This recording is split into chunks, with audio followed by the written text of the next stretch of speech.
Today we are talking all things Palia, the new open-world crafting sim MMO from Singularity 6.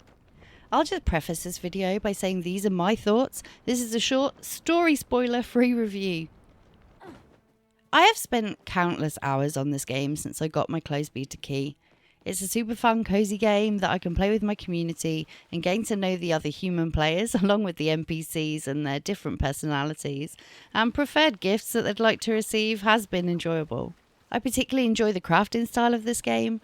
Although it's still super early days as we're still in beta, it plays nicely and upgrading tools and learning new crafting recipes feels cohesive and rewarding. There are many different types of processing machines to craft other refined materials, which feels really nice to have a use for everything. I will take a moment to reflect on the storage in this game though, as the chests you make and the refining machines you own all have global storage. It did take me a while to get used to this, as I haven't played any other games with this feature where all my chests and storage items have been universal, but I do actually really like it, and here's why. There is no inventory organisation needed, the game does it all for you.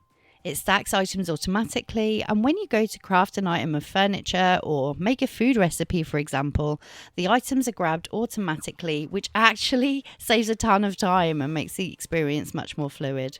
Another thing to note whilst on the topic of storage is the tool belt. I really like that it's on a completely different keybind, completely separate to your personal inventory. The fishing mechanic brings a new style to fishing in these types of games, and although it can be tricky to get used to in the beginning, after a little perseverance and time, it really becomes fun. I've been experimenting with which types of fish I can catch and where, and there is tons of diversity between species and locations. There's also hunting with a bow and arrow, and bug catching too if fishing isn't quite your jam. This is my house so far, not the most progress as I'm evidently not the queen of interior decorating, but I've really enjoyed placing and customising things nonetheless.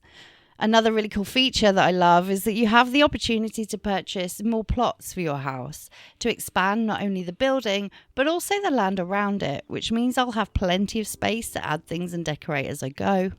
The MMO and overall community aspect of this game is so wholesome, with people grouping up to fish, mine, hunt and forage together.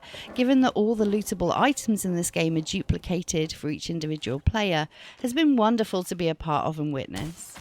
Server chat is always friendly, with people organising partying up or offering words of advice to newer players that ask for help. Ultimately, Palia is a beautiful game. The art style is perfect, the graphics and lighting are amazing, and it's incredibly fun and relaxing to play. I definitely will be investing a lot more time into this game in the future, and I can't wait to see what happens with it as it moves towards launch. Thanks so much for watching. If you like what you see and you want to see more content from me in the future, please don't forget to like and subscribe.